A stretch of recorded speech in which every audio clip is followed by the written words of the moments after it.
Hello and welcome to the next episode of Abe's Complete Star Trek Commentary, where today we'll be discussing the ninth episode that I've recorded, or eighth episode on the Netflix list, which is What Are Little Girls Made Of?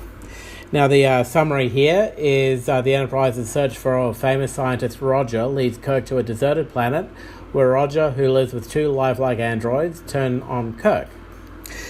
Now, this is another one that going into, I am going into cold. A lot of these episodes I've only watched maybe once or twice before, quite some time ago. There are some which I am very familiar with, but this is one of the ones that I definitely am not. So it's going to be interesting to see who this Roger is and what these androids are capable of. And what it means by them turning on Kirk. I'm assuming this is going to be another one of those take over the ship type episodes. We'll see how, and we will see what happens here.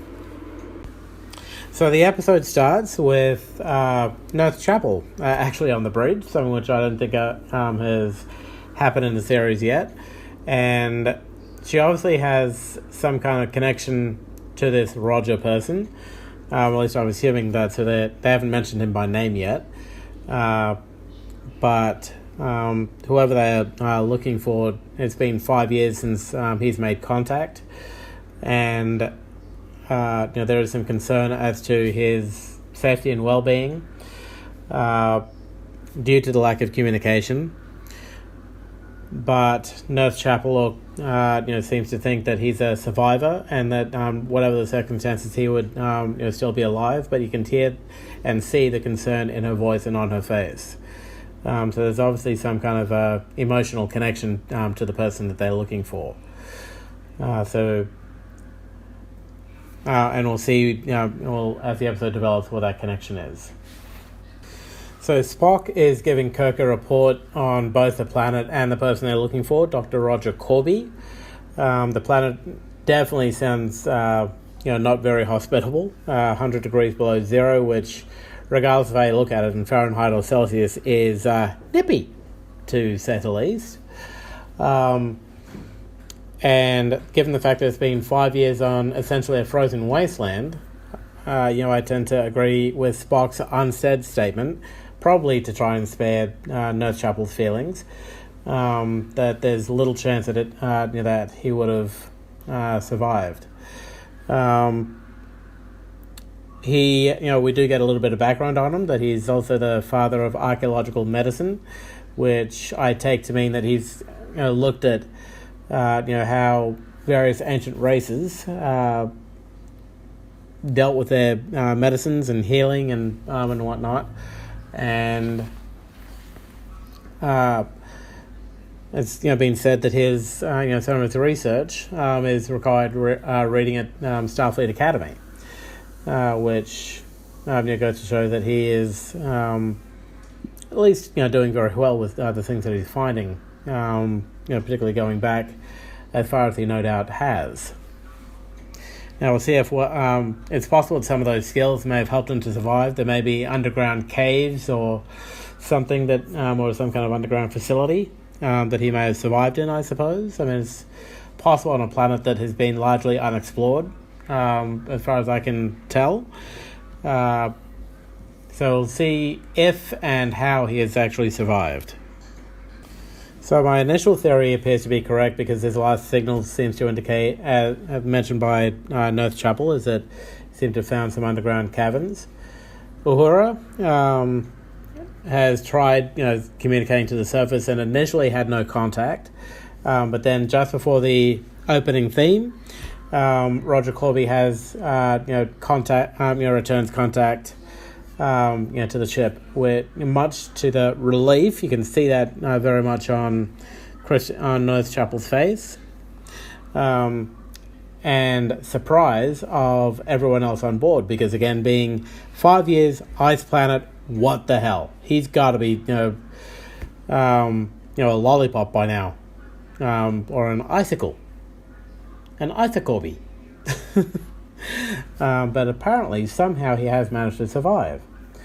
So let's keep watching and find out how that has been. So after the opening titles, we get the opening communications between the ship and Dr. Corby, and Captain Kirk starts to tell him about Christine. We find out her first name here, but before he can actually start to say that, Kirk is saying that they'll be beaming down in just a few moments. But Dr. Corby is saying, look, I just wanted to be you. We've made some kind of discovery here, which is rather extraordinary and will require a big decision from you of some kind. Spock comes over and agrees with Kirk. This is a bit of an unusual request because normally the captain of a ship would not beam down alone. But he does say there will be two of them beaming down, to which Nurse Chapel, or Christine, enters into the conversation at this point, and Roger Corby seems to be quite elated that she's there. And we find out that apparently these two are actually engaged. It's possible that his disappearance caused their engagement to be ended, understandably. I mean, not knowing what's happened, she's obviously moved on with her life, but there are still some very strong feelings there between them, or at least, I would say between both of them. And Roger Corby is delighted to have Christine beam down with Kirk to so they can reunite and see each other again, and also so the captain can review the amazing discovery that they've made. So Christine and the captain beam down to the designated landing coordinates. I do have my first kind of, not necessarily plot hole or blooper, but more commentary on this. They're beaming down to a ice planet, so it is naturally going to be just a little on the cold side, and they're not wearing any kind of protective clothing at all. Kirk is wearing his standard gold shirt and black slacks or whatever it is that he wears, and Christine is wearing her standard short-skirted nurse's outfit. I mean, surely, if you're going to beam down to an ice planet, you would think to at least rug up a little bit. Put on some decent pants, maybe a jacket of some form, to kind of cover yourself so you don't end up freezing to death. But because there's been no indication in the communications so far. All right, so besides the fact that they haven't really rugged up, and getting back to the actual main story, there's no one there to meet them. Roger is nowhere to be found. Initially, Kirk tries calling out for him, but there's no response. And so just due to a little concern, he beams down an additional 2 security officers, to one to kind of stay near the entry point in case Roger turns up, and another to kind of go with him and Christine to try and wander the caverns to see if they can find where Roger has hidden himself. So after spending some time meandering these caverns, there are obviously some man-made doorway or arches, but for the most part it seems to be naturally formed. They enter. Christine almost falls down a hole, but Kirk manages to stop her from falling. And a bright light gets shone in their face. Christine and a man is standing in shadow in silhouette, so we can't see who it is initially. She assumes it's Roger, but after he adjusts the light to see, so that we can see who it is, Christine says that it's Dr. Brown, Roger's assistant. So not knowing what's going on, Kirk holds Christine back, prevents her from going over to Dr. Brown. Kirk has pulled his phaser, as has the security officer that was with him. again, just a safety precaution, not knowing what's going on. While the camera is focused on Kirk and Christine, we hear that the security officer fall. And we don't know what happened, just that he's gone, that it's essentially a bottomless pit that he's fallen into, or a very, very deep hole, Grand Canyon in size, if not bigger. And there's no chance of the security officer surviving. So, if I'm not too much mistaken, I think this may be our first red-shirted death. Feel free, to correct you on that particular point, though. I find this funny, Dr. Brown. If there are any Back to the Future fans out there, I find it amusing that there's a Doc Brown in this episode. But yeah, is with them just explaining the nature of the hole. But we see that there's this Lurch type character for any Addams Family fans, who may have been involved. I'm guessing pushed him down the hole, pushed the security officer down the hole. I don't know that yet, but it wouldn't surprise me if that's the case. Although why he did that, possibly a safety thing. I mean, not sure what the security officer was going to do, holding a weapon at his friend, maybe. But we'll find out what the reasons why in during the course of the episode, I'm sure. So Doc Brown, who Christine mentions has had a rather lengthy friendship with between the two, doesn't seem to recognize Christine at first, or does, but doesn't seem to have any kind of emotional reaction. And Kirk calls back to the security officer Rayburn, who's manning the entryway, to tell them that they lost Matthews due to an apparent accident, and to have Spock ready a security detail just in case that, as a good contingency, that if they lose contact or if either one fails to report in on an hourly basis, that the security party beam down to kind of handle and look into the situation. Right after that, this Lurch type character comes along as soon as the communication has ended between the Kirk and Rayburn and kills him. Still don't know why. Still don't know what the full situation is there yet, but definitely two dead security officers, and this is where we're starting to get to the red shirt equals death thing. I'm guessing this is the first episode where this really starts to become a trend. But again, feel free to correct me in the comments. So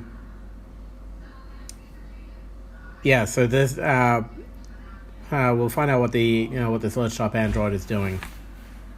So shortly after this, Doc Brown is leading Kirk and Christine to, assuming where they're going to meet, Dr. Corby. He makes a comment that he's starting to give a little bit of a history, background to what happened, and that as the planet started to freeze, the inhabitants started to head underground, and they turned into a more mechanistic culture. I'm a little curious as to what is meant by that. And I'm sure that's something that will be explained shortly. But they do, after that, they enter a room. And the first person to enter the room after the already known elements is a woman. And this has got to be it's an attractive brunette woman who, I suppose some of the outfits that they have are more revealing than they need to be, but still trying to engage the male audience, I'm sure. Not that I'm complaining. And we'll find out that her name is Andrea, although it's someone to which Christine is unfamiliar. And they're wondering where Dr. Corby is, and he just enters the room shortly afterwards as well.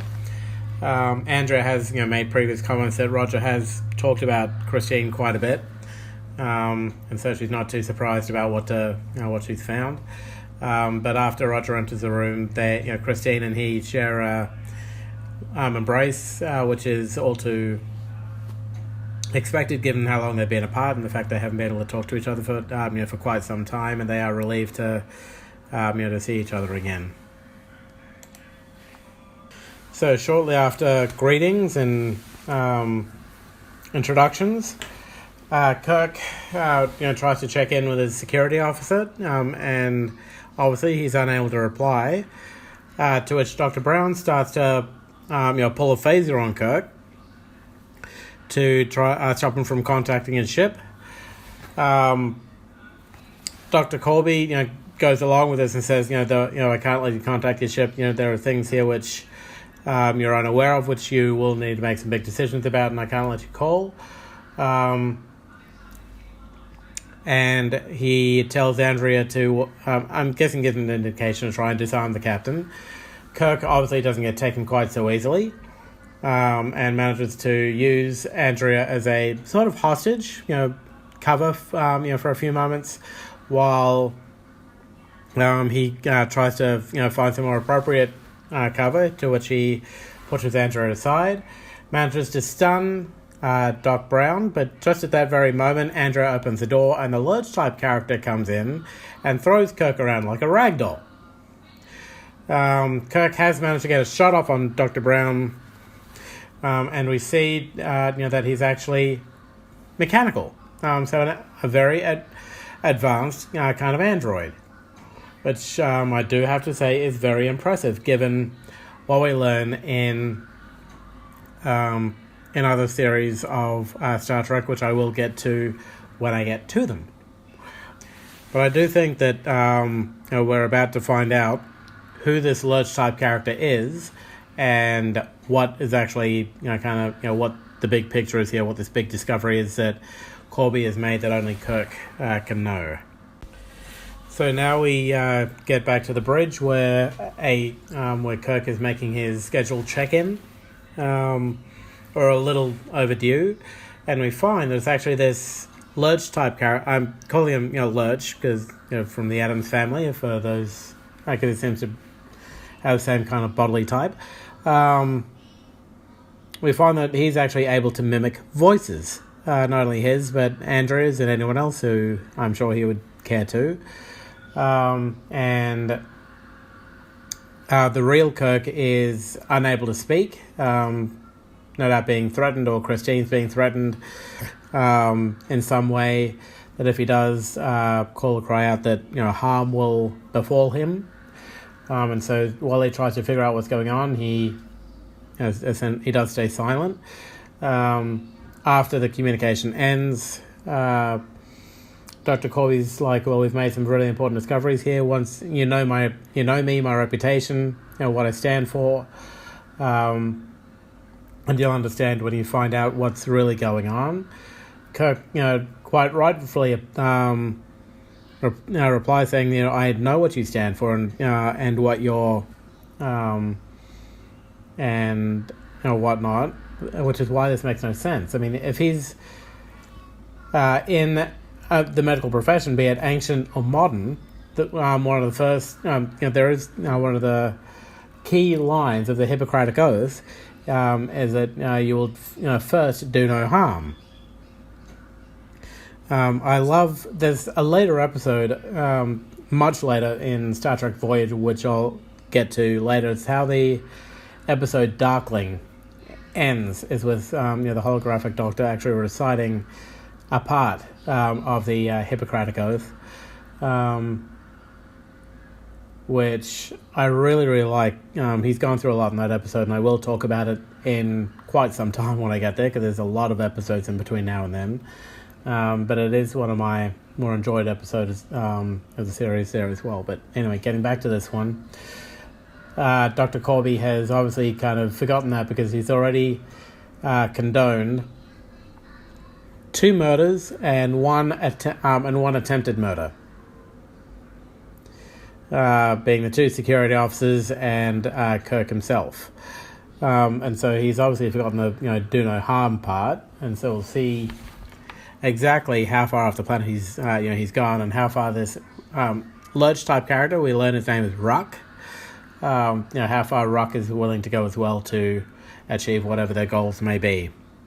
So after that communication, Kirk and Corby are having a bit of a chance to speak, and we find out that Ruck is one of the original androids left by the original inhabitants of this planet. In fact, the last surviving one who was tending to machines down there, and that with the records that Corby was able to find, and with Ruck's help, they were able to construct Brown. And Kirk also finds out that his two security officers have been killed, that Ruck killed them to protect Corby's research, because he viewed them as a threat, although it was against Corby's wishes, although I personally don't believe that. And you can tell that neither does Kirk, because he sees the danger that Corby is posing. The Corby and Ruck are posing, and he tries initially to escape, although fails rather miserably and gets again tossed like a ragdoll by Ruck. And so there is the fact that I can understand a little bit where Corby is coming from, in that a lot of discoveries have been lost or not been able to properly happen due to government bureaucracy, or due to morality, or due to blind ignorance. I can understand that that viewpoint. I personally don't really agree with it though, because that if something was meant to be discovered, there would be a right way to find it, whatever that discovery may be, and it shouldn't be at the cost of a life. And the protection of such should not be at the cost of a life. I do understand that that science sometimes goes to undesirable places, and that there are times when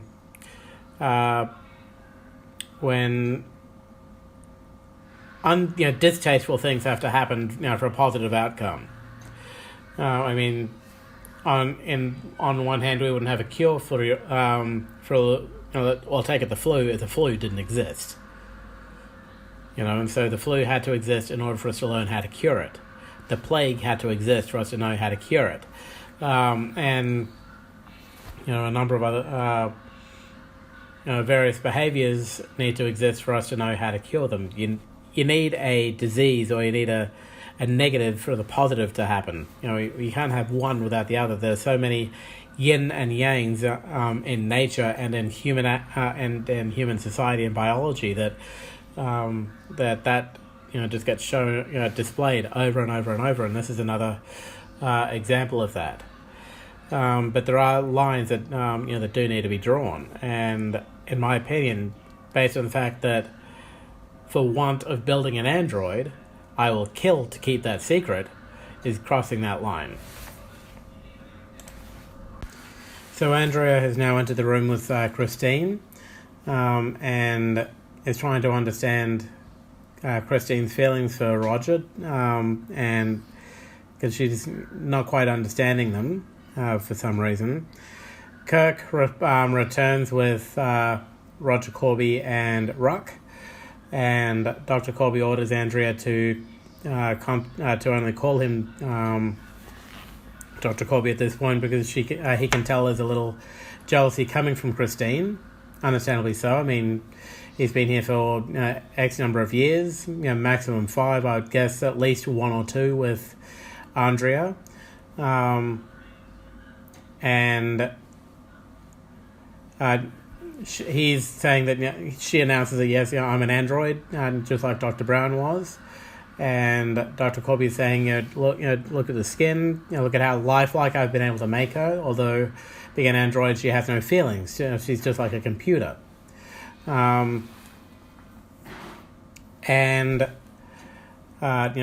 She simply obeys orders. He orders her to kiss Kirk and then strike him, slap him. Both of which she does without question, without any emotional kind of feeling behind it. And Christine is a little, is put off by this. You can tell, because having an attractive woman around, feeling or not, that will obey your every order can be very attractive to some.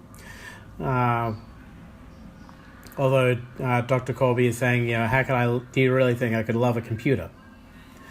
And I do, do you really think I could love this thing? And tries to, dehumanize her. But he's obviously made her to be, physically attractive to him. It's, just a, kind of natural assumption to make. And he's trying to, convince. I still don't know what the real deal is here yet, because there's got to be more to it than just the fact that he can make androids. Don't get me wrong, for that era, that is one hell of an achievement. But there's got to be more to it, and a bigger secret than that Roger is covering up. That makes it worth killing for. It could just be that he's been around emotionless beings so much that he has become desensitized to his own emotions as well at this point. And if that's the case, I can certainly understand the danger that he poses. So I think we're about to be told what the big deal is, because Kirk does make a valid comment that if these people only obey your orders, if these androids only obey your orders, then why did two of my men have to die? How could you not have approved that? How could they have done that without your wishes if they only obey your orders? And Corby, says, I'll answer all your questions now. And we see, next thing we see is Rock loading up like a dummy, I suppose, onto a table. And we see Christine enter with Corby, and Andrea is there, and he's saying that this is how you make an android. Corby is saying this is how you make an android, and we see that on the other half of the table, Kirk is naked, although his main bits have been covered. And I'm very concerned that they're going to be making a clone of the captain. And a robot, although that would be seen through in a heartbeat, because Kirk is by nature an emotional being. And to try and show someone who is... Kirk is an emotional being, and to replace him with someone who is emotionless, and the opposite of what a captain is supposed to be, taking orders instead of giving them, is going to be seen through in a heartbeat, I'm sure. And how Corby can think that that such a thing would work in terms of trying to take over the ship, I have no clue. But we'll see if, like the previous episode, the whole theory, whole ridiculous theory, ends up being showing, Grand Canyon-sized plot hole, or if somehow he manages to pull it off. So we see, Kirk essentially being, or the clone Kirk being made, and while that process is happening, which involving Kirk being spun around pretty far, so he's, while he may not be physically harmed, he's got to be getting dizzy as hell. Christine is talking to Roger, saying that, when I sat in your class, you wouldn't have heard an insect or a fly, let alone another person. And yet, and the reason why Roger is kind of doing what he's doing, he states here, is that had I beamed up with Brown and the others just as they were, without showing how I did this, I would have a fanciful story. I would have a nice tale for your crew to tell each other. But I wouldn't be taken seriously for what I found, which, in my opinion, is a joke on so many levels, because a find in the case of how to make androids would not be a fanciful tale. It would actually be rather cool.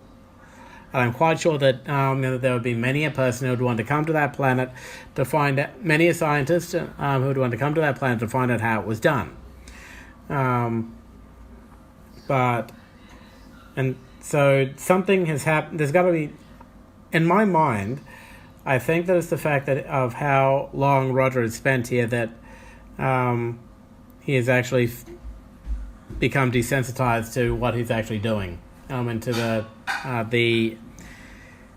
morality or lack thereof of what he's doing, which is going to make him particularly dangerous in this episode, because a man who doesn't feels no regret, feels no guilt, feels nothing, and will do whatever he wants with no concern as to the effect that it will have on others. So the physical process is complete, and they have made a copy of a copy of Kirk that Christine can't tell the difference between, which doesn't surprise me initially, because physically speaking, they are identical. And Corby, is making the comment that they'll be able to copy Kirk's brain patterns, mental patterns, attitudes, and whatnot from the original to the android, to the point where he could where the original Kirk could even be replaced. Something which he's already demonstrated with his, at least with Andrea, that that's not really possible. I mean, the whole idea is that Kirk follow orders, and they haven't quite overcome, at least not to my satisfaction yet, that particular flaw in the programming, because Kirk is meant to be a leader, and an android is meant to be a follower. And how they're going to get an android to switch roles in that kind of respect safely, because we could very easily be looking at world domination here again, and yeah, I mean, it's going to I'm picturing kind of a Kirk era Terminator, which would be kind of amusing, but we'll see how well whether or not the clone Kirk is able to keep to his own moral and ethical standards to the point where he realizes what a mistake his own existence is, and possibly terminates himself as a result. There's a thought, or whether or not they'll adhere to Asimov's three laws of robotics, that they can't allow a human to be harmed, or through their own action or inaction cause a human to be harmed. And so we'll see if those end up making an appearance, but somehow I doubt they will. And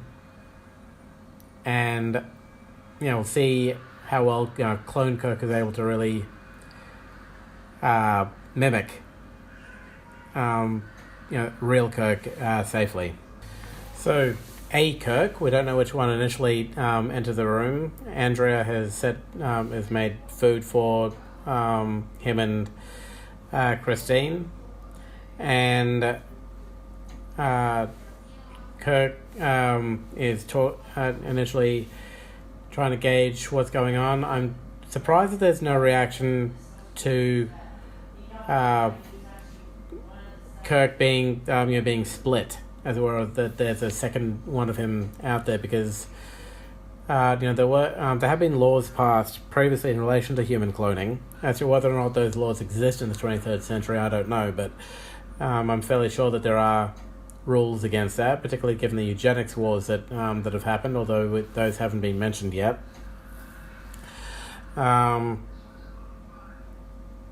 Although that would be another very interesting point of conversation. I do wonder if that's going to come up a little later in this episode.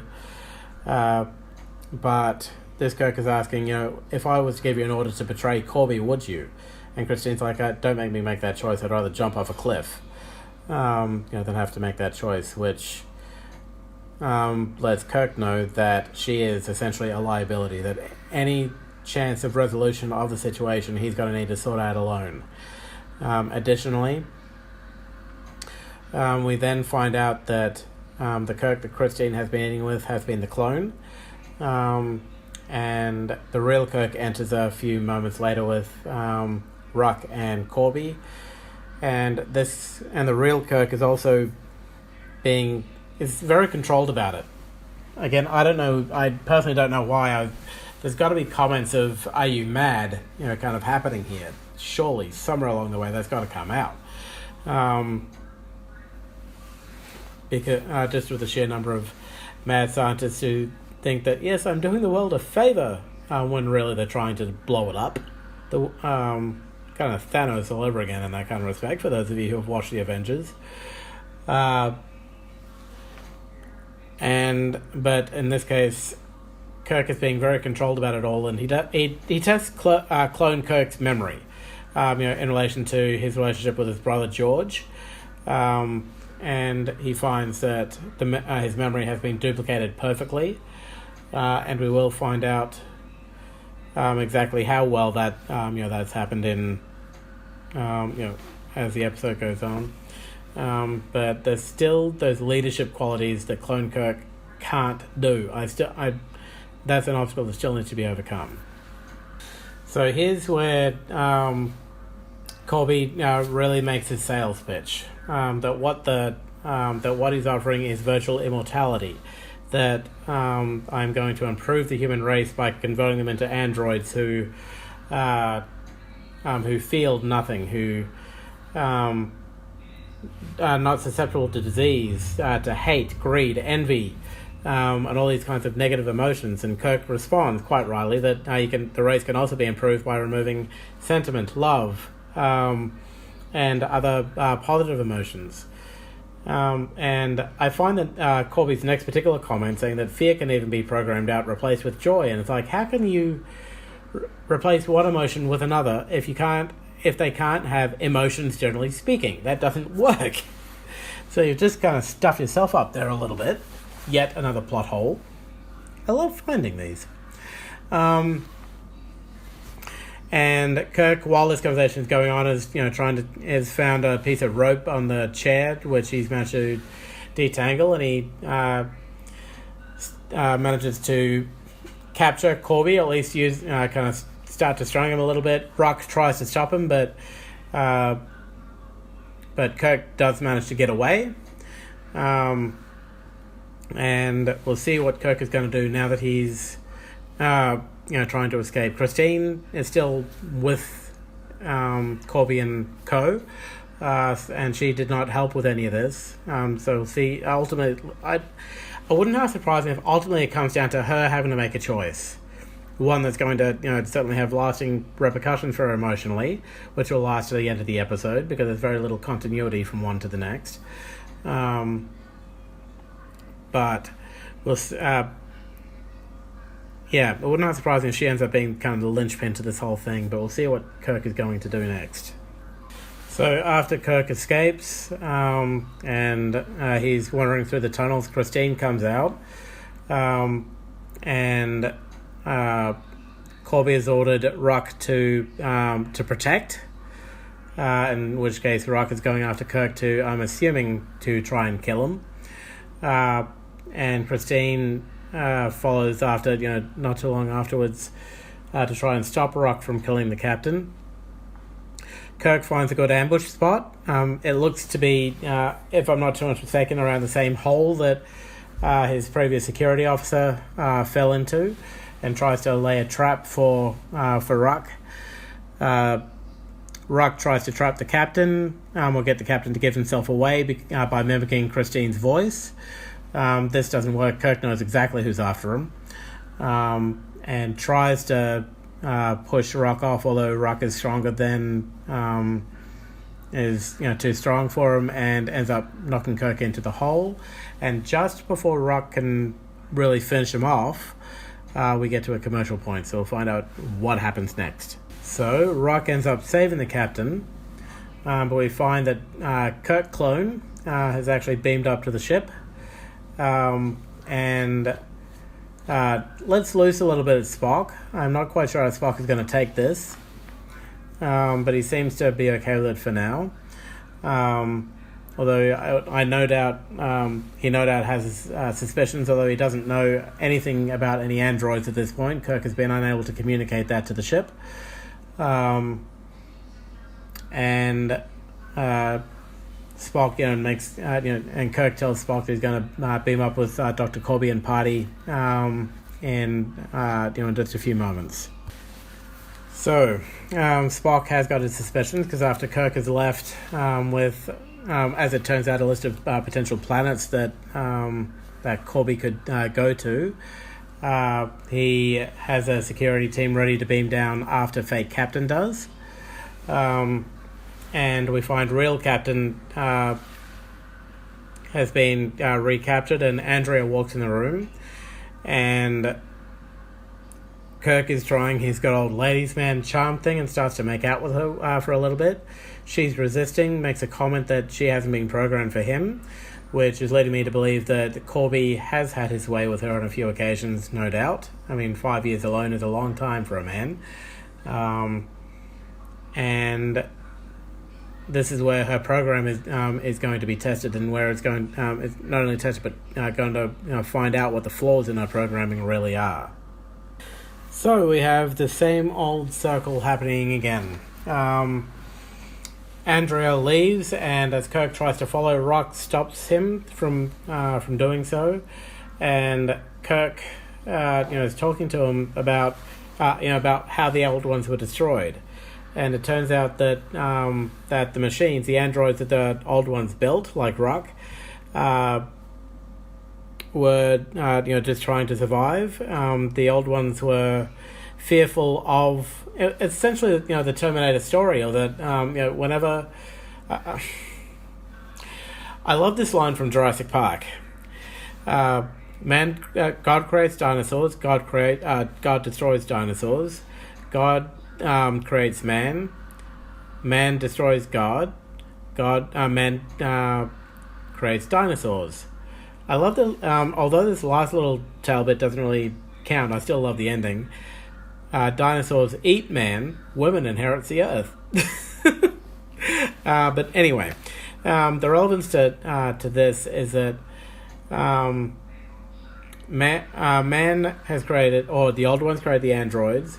The androids, in fear of their life, destroyed their creators, and it seems to be a recurring theme in a lot of different stories, movies, and also the world too. If you look at different things, that man will constantly destroy its own creations in fear that its creations might outstrip the creator, which is a shame, really, because the thing that you want, at least, and this is me speaking as a father now, is for my kids to do better than me. I want my creations to do better than me. I am by far not a perfect person. I freely admit that. And I want my kids to be better than I am. And that should be the typical response. But the thing which these kinds of themes kind of introduces is that the next generation will often try to destroy the previous due to pride, due to and out of fear that the previous generation is going to somehow destroy the next, rather than help them to achieve the goals and their true potential to which they are rightly inheritors to. So after that little conversation and Rock's memories being reawakened, that yes, I remember what happened, Kirk is trying to turn Rock's anger onto Corby, who's the one who actually brought Kirk here, and so that by extension is the one who is causing the threat to re-arise. Corby comes in, tries to control Rock, is unable to, and ends up vaporizing him, I'm assuming with the captain's phaser that he brought when he beamed down the first time. So we find after Corby leads Kirk and Christine back to the main room, Kirk tries to ambush him again, fails, and we find out that Roger himself is an android. Surprise, surprise! Did not see that one coming a mile away. And now he's kind of pleading his case. I'm the same Roger. In fact, I'm better, and this damage that's been can be repaired, very easily, and there's no. I'm the new and improved Roger Corby, which Christine is not having a bar of, because Roger that she knew would not do half the things that fake Roger has been doing over the past 5 years, let alone in the past 5 hours. during this conversation, there's an alert that there are people in the hallway, and that's Spock with the security team. And Corby orders Andrea, who's still in the android replication room, to go and chase this party, the intruders down, and deal with them. The first person she sees is Kirk, and not realizing that it's the fake Kirk, shoots him. And then she goes to the main room to find Corby with the others, and realizes that she has just made a terrible mistake and killed Corby's meal ticket, as it were. The person who was going to be replacing the real Kirk and taking him to a planet that would have all the raw materials and low population he would need to start building this superior race. And as we get to the end of the episode, we see that the Corby android is starting to lose it, that and he ends up handing over his phaser to Kirk. Kirk tries to get the phaser off Andrea, but she declines to do so, goes to Roger and is starting to express feelings of love, to which the Roger android is like, "You're not human, you can't love, what are you doing?" And as she tries to kiss him, he pulls fires the phaser so that it kills both, which does certainly hurt Christine to see the former love of her life killed. And then they beam up to the ship, and it's found that the Christine will stay with the ship. There's a little final witty banter between Kirk and Spock, and so the episode ends.